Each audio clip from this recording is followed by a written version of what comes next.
on that, and like a miracle, the antenna will go up into the air.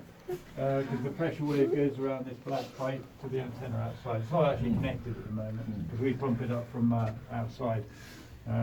We haven't put it out today because of the wind, so we don't want it getting damaged. So that's not in place. Nevertheless, I'll show you where we are on the map. This is central England, of course, and every number that you see on this map is a bunker just like this one. So how many, being a master post, is that each area has one master post? Yeah, you'd have, they were arranged into clusters of generally 3 posts, quite often, sometimes 4 or 5. And so every fourth one is like a master post? Yeah, Oh, exactly. So this, we're down here, this is Broadway Oxford 10 posts.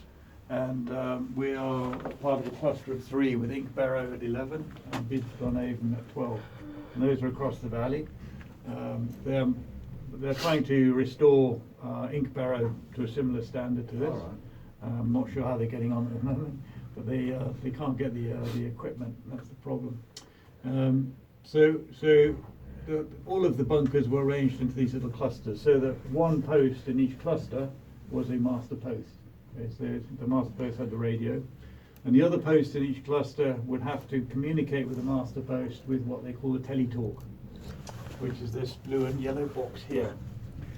And this teletalk is a very another advanced bit of kit. Okay, so to make your call, you just press the transmit, or you press the call button first, and then transmit, and then you'd make your report, and the group control, who you're communicating with, will reply through the speaker here, and they will reply with exactly the same message to acknowledge that they've received it accurately. Okay. So our group control is down here in Oxford, at Oxford 30. There were about 26 group controls, each one with its own group of bunkers in its area.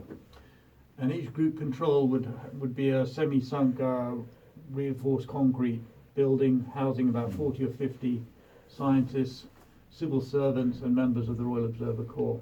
And they would train regularly with the Corps to analyse all of the information coming in from these little bunkers, and they'd have to plot where the bombs are going off, and probably more importantly where all of the radiation, the fallout radiation, is going on the wind. Okay. So all of these bunkers were also like mini weather stations. They would have to make reports about wind speed and direction, so that they would be able to plot where the clouds of radiation were and anticipate where they would be with time. Because the whole point of this whole network was to try and save the public in the event of a nuclear attack. Okay? Ideally, you'd want to put your population underground, okay? But this is not really a viable option. So their solution was to cover the country in these little bunkers, to train up thousands of men and women volunteers, and in the event of what they call a transition to war, which is where they reckon that a nuclear war is deemed to be imminent or likely, they would give the message to the Royal Observers to come out and man the bunkers 24 hours a day. So for that to happen, for each bunker, you would need about 12 people living in the area who would work in rotation to keep the bunker manned all the time. Okay. We never came to this transition to war status, luckily. We came very close in 1962 with the Cuban Missile Crisis, which you've probably been. And in 83. 83 was a pretty close run thing as well, but that was kind of less well known. They weren't about to give the transition to war announcement, because this would be a serious thing to actually announce, because you're asking not just for all of the bankers to be manned 24 hours a day, but for the whole population to follow the advice given in the Protect and Survive campaign, which is a government campaign which lays out exactly how the public are supposed to react to the signals given out to the Royal Observer Corps bunkers. And when the transition to war is announced, every household would be expected to change their houses to be ready for a nuclear attack. Okay?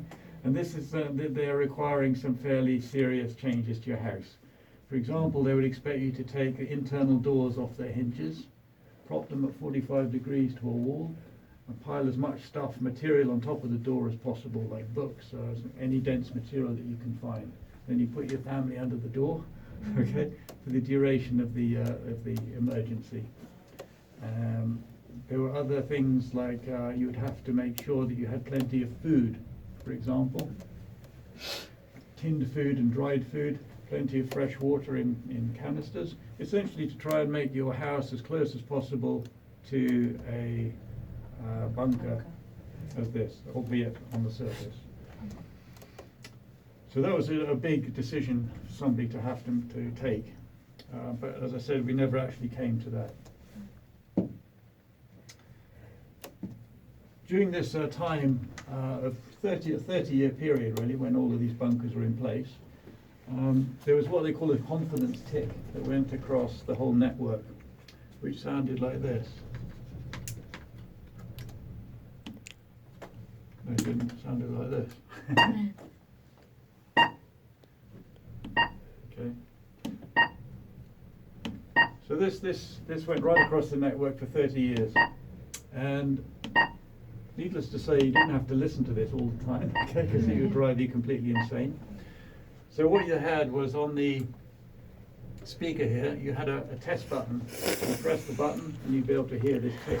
Was that just to make sure it's all connected Yeah, up? so you would know, you'd be aware that the system was working. In case it happened to go tack warning red, tack warning red, tack warning red. Very good. So this tick was to say that everything was okay, that the big radar stations, part of the ballistic missile early warning system, and the NORAD radar network, which are looking out to the east, they are not detecting anything. In the event that any missiles are detected by those networks, this sound comes over the loudspeaker, which would be quite a scary thing to hear, needless to say. Attack warning red. Attack warning red. Attack warning red. Yeah, so that attack warning red is missiles have been detected by the radar network, and that's the famous 4-minute warning. Okay? And quickly run up, climb up the ladder and do the air raid sign, or light the things up. Yes, Smoke. you're way ahead of us here. That's right. So that attack warning red would mean that all of the Royal observers in their bunkers would have to go into their very well rehearsed routine, which was to stop the petrol generator running on the surface. Okay, and that petrol generator was feeding the car battery down here to keep them topped up. They would have to sound the siren, as young Ruben here has already But detected in how many distance? That's a good question. They're ground stations which make these detections. They will see the satellites, the missiles first by satellite. Invariably, they would wait for confirmation from the ground stations, like the RAF Fylingdale solid state phased array radars. As soon as they see the missiles, which are more or less not much further than beyond the horizon, because they're ground stations, they can only see out 40 kilometers, something like 50 that. kilometers. Yeah. But they already have the missile information, the satellite information, so the ground stations will confirm the ground station launch, because you wouldn't or you couldn't risk trusting just the information from satellites if they were faulty or giving false readings. This happened in 1983 when the Russians believed that the West had fired missiles at them and they were about to launch a response. But they didn't get a confirmation from their ground stations. Their satellites were indicating a launch, but their ground stations did not confirm the launch. So 4 minutes is not very long to react, so they had to act quickly. One of the observers had got the ladder, he'd sound on the siren. Everyone in the area would go into their homes, which they would already have prepared, okay, and hide in their little area. And then the observers would come down there, close the hatch. Oh yes. like they know it's going to be a nuclear war, schools will be shut down, all the children will go home, petrol stations will be closed down, and everyone else will be taken home. What happens to you at school when it goes off? Oh, good question. Yeah. Well, it would be in the old days and during the Cold War, school children were actually told how to respond to a nuclear attack. Did you? Oh yes. Even though I was a little bit later on the scene, so I didn't. I think I might have had some training when I was at my very first school, but my memory's a bit sketchy. But what children were told to do was to actually just go under their desks. Okay. And 10 they know like 2 hours before it's going to be a nuclear war, they'll send all the children home. Yeah. And then all the petrol stations will be closed for the public. They'll be for the military to get, after. Yes. Yeah. I mean, I think a lot would depend on the degree of severity of the threat. Yeah. As to when they would actually do these things, because the transition to war is potentially a long-term situation. You could be looking at weeks or months waiting for a potential launch. There'd be a great deal of fear and tension during this time. So the authorities would have to make some fairly well-considered judgments as to when they shut down petrol stations and that sort of thing. Because obviously if everybody's at home and they can't go to work, it's a bit like COVID, everything stops running.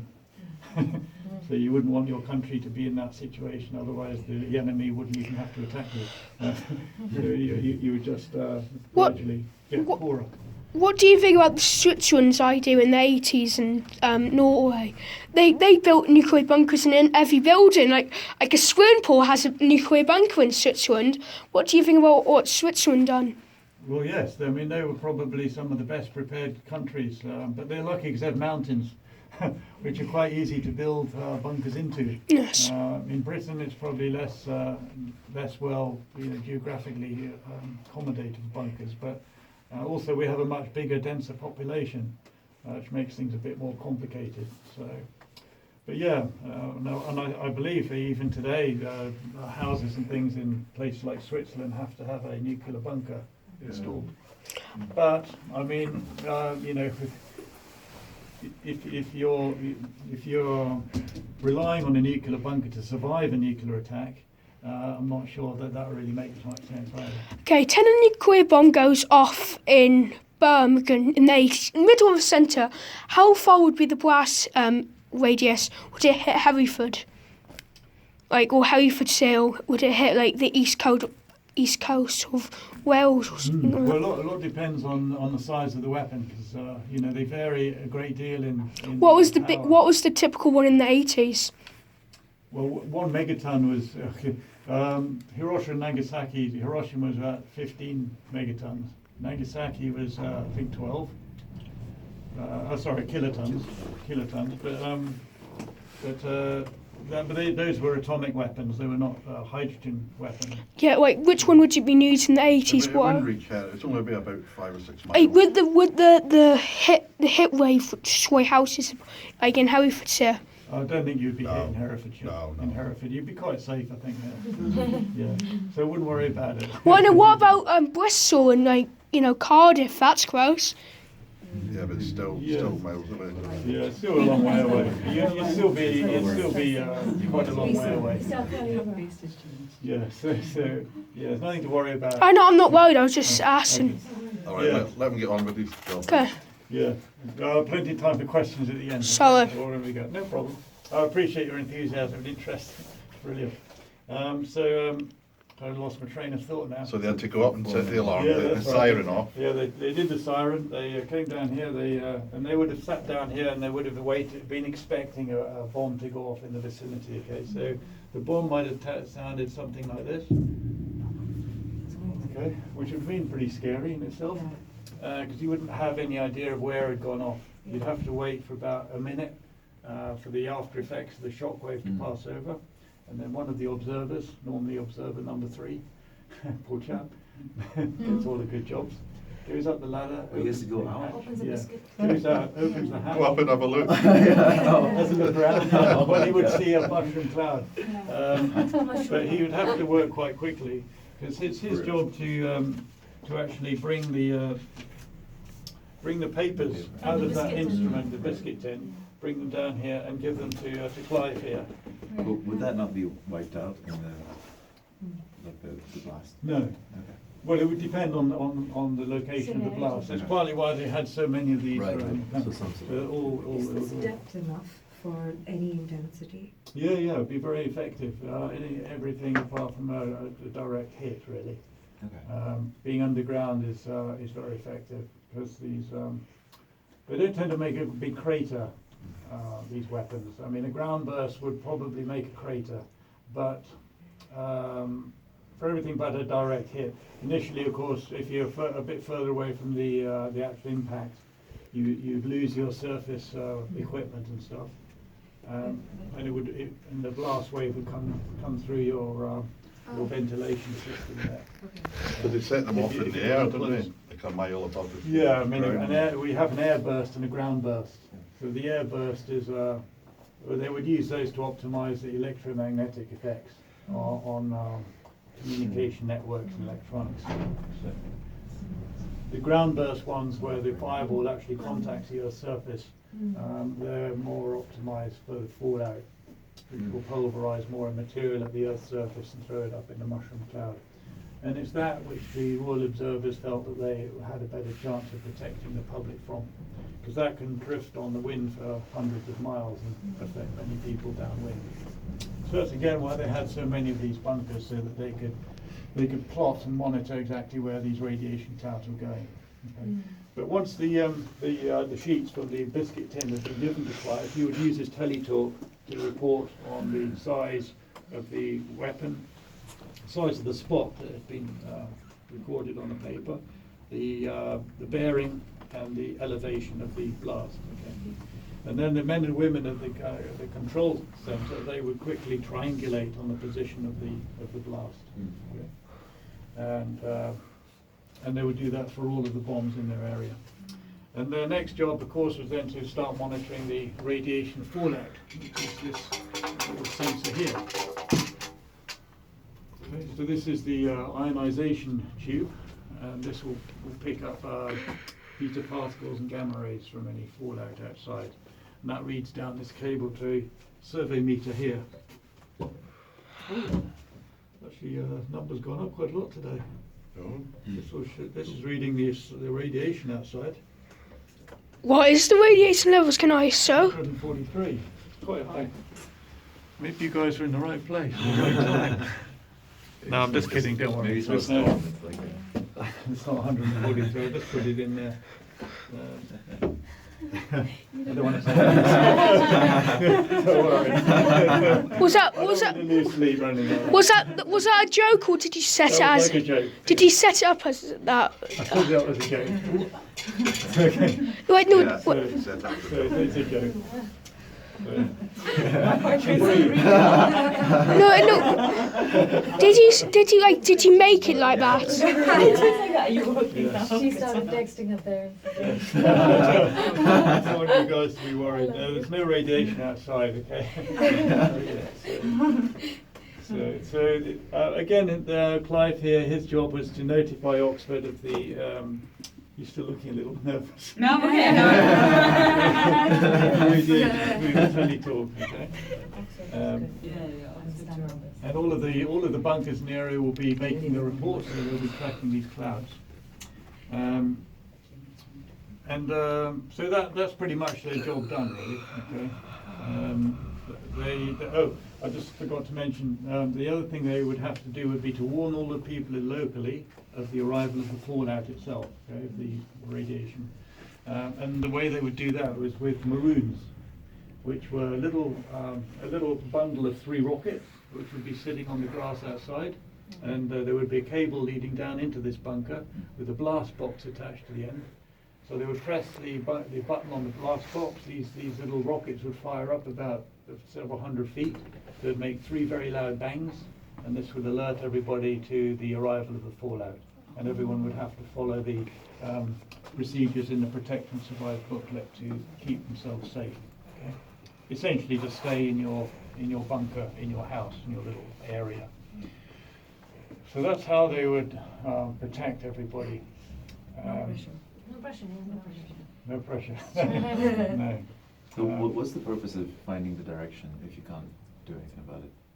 Finding the direction of the like fallout. the fallout, yeah. Literally just warning everybody of the fallout arriving, so that they can then stay in their house. They know the fallout is coming, Okay. and they would have to try and protect themselves by staying behind the barrier, if you like, of books and as much material as they can.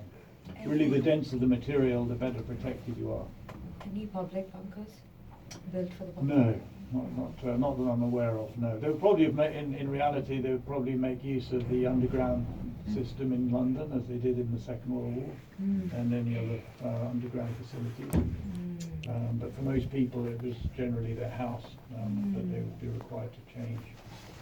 Has the Protect and Survive ever been updated since? No, this 1980 was the last time it was printed. And That's never why this one updated is falling to since. bits. They haven't reprinted it. So, no. They're quite rare today. So if you find one, hang on to it. It's quite valuable. Yeah. Is it Well, sold at the gift shop? for its advice, but also because there isn't one in the shop. No. No, certainly no. They come up on eBay from time to time. They are quite pricey. Yeah, they are rare because they're very Watch out for fragile. forgeries. Yeah. Yeah. So what's the protocol now then? If there's going to be a... Good question. Well, I think they advise you on Facebook and Instagram. WhatsApp Yeah. broadcast. That's faster than what they would do. Yeah. It's less than 4 minutes. Yeah. It's quick time. I know. Yeah. The thing is as well, I think, I'm not sure that, I think they might have taken the view that a nuclear war isn't really survivable. Yeah. So there's no point trying to protect yourself from it. I printed my own copy of Protecting the Side. Good man. I know it's poorly printed. It does the job. Yes, it's not great production, is it? No. Yeah. But yeah, oh, good for you. Yes, you might be in a better situation. to Look, survive I have the war a than everything Protecting the else. Side I badge. noticed that. We all Yeah. need to head over to yours. Yeah, we have to go to your house. Yeah, we're going to come to your house. Oh, thank you. Yeah, you'll know exactly how to be the best protected house in the country. Yeah, really good on you. So Thank that's you. really well. I'm surprised he hasn't asked me to put his bedroom door against the wall. When you get home. So the men and women in the Corps, of course, they would only break into their ration packs once the war had started. If the rations were only for an emergency situation. So after they've reported the bunch of bombs, they just stay in here and, Yeah. keep an eye out for any more Yeah.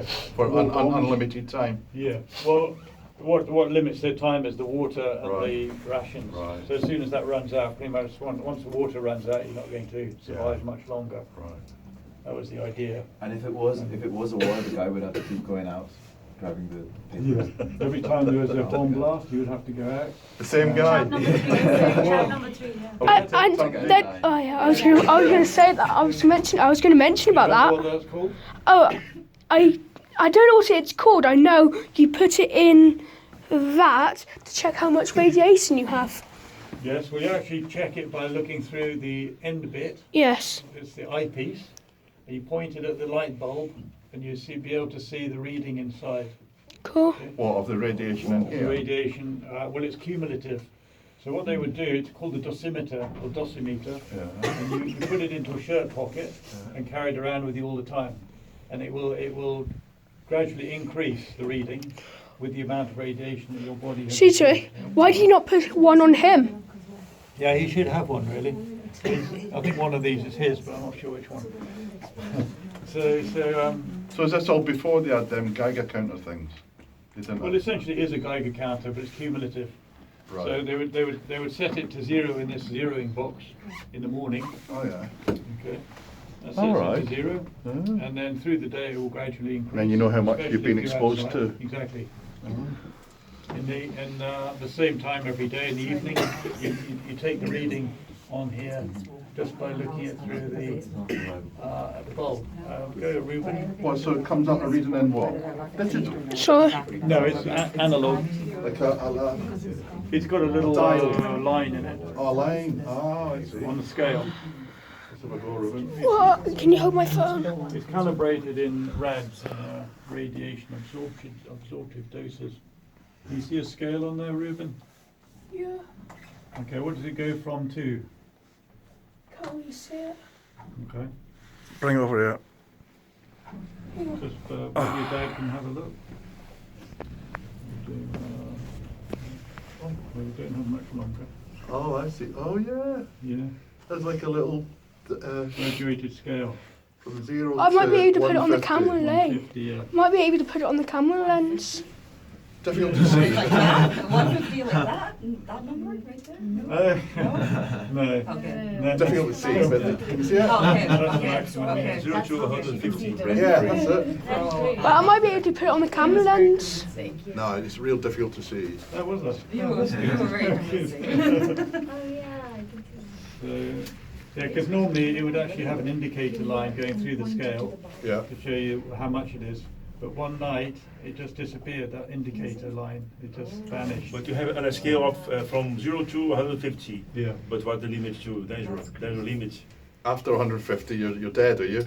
Well, yeah, I mean, you would be unlikely to get a reading beyond 150 on any particular day. Okay. Right. But you'd note it down every day how much it was.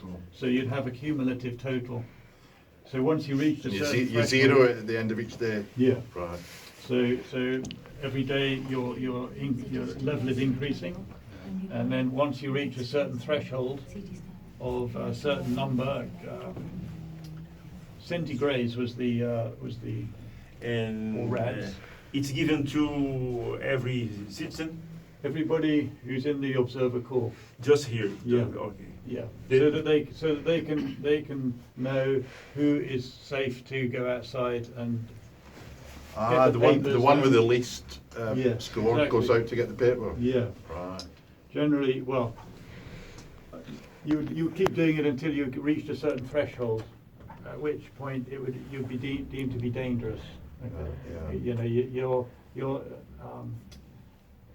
radiation reading would be considered to be getting a little bit dangerous. So you'd have to pass your surface duties, like emptying the toilet, or maintaining the radio mast, or getting the papers out of the GZI, would pass to the next observer, and you would have to stay below ground. And how long typically would it stay radiation up there? Just for months?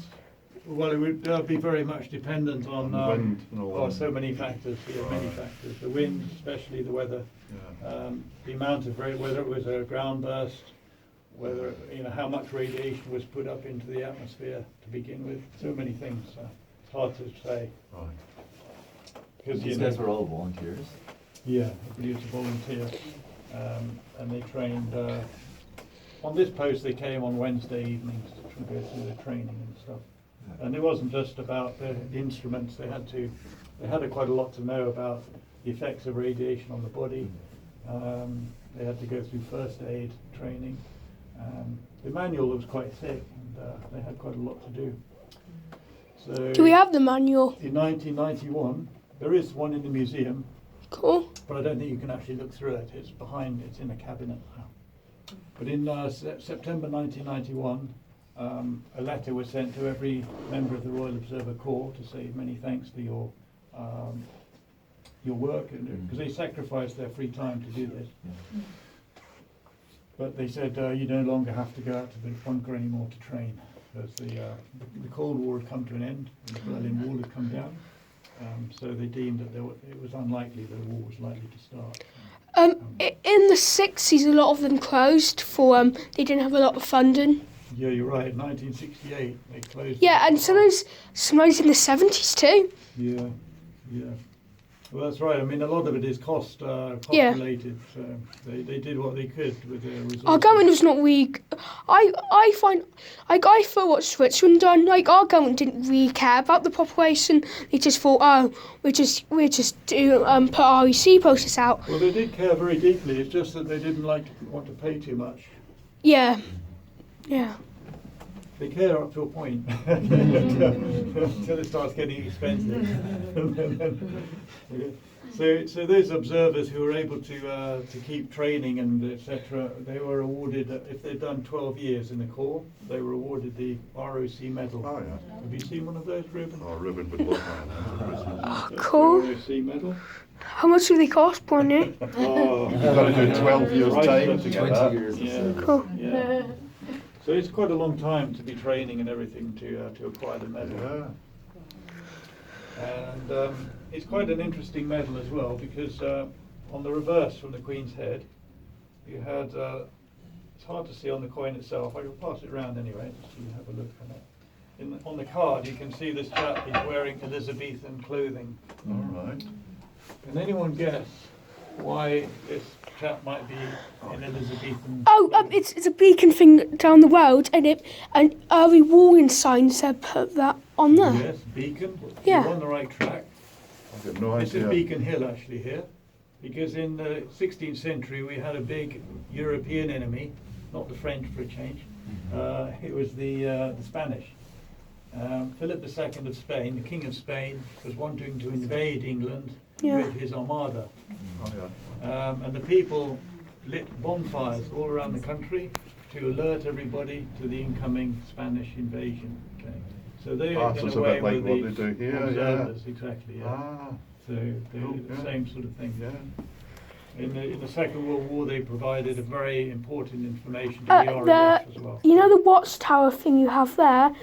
In the 40s, this was a royal server. This is when the nuclear bunker was not here. Okay, we're coming up. Oh, okay. Sorry, yeah, I'm going to have to chase you out because we've got another group coming in. So be very careful on the ladder as you go up. Thank you so much.